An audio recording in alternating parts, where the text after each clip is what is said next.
在一個美麗的小村莊裏，住着一隻可愛的小兔子，名叫小白。小白非常喜歡胡蘿蔔，家裏有一整籃的新鮮胡蘿蔔，整天都開心地吃着。有一天，小白在森林裏遇到了一隻小松鼠，名叫小灰。小灰看起來有些傷心，於是小白好奇地問小灰：你怎麼了？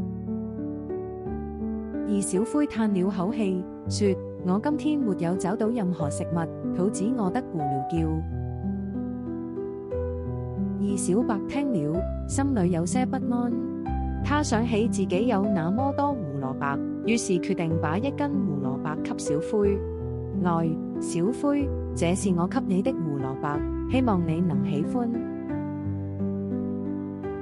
小灰驚訝地看着小白，眼睛裏閃着感激的光芒。謝謝你，小白，你真是太好了。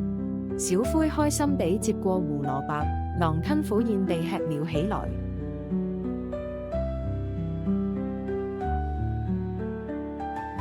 吃完後，小灰感到非常幸福，他微笑着說：我會把這份分享的愛記在心裏，將來我也會幫助需要幫助的朋友。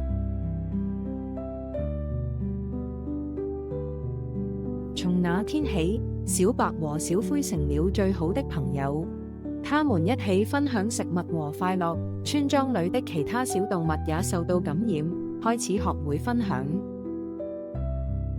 每當夜幕降臨，小兔子和小松鼠會一起講述他們的冒險，心中充滿了溫暖與友誼的感覺，甜甜地入睡。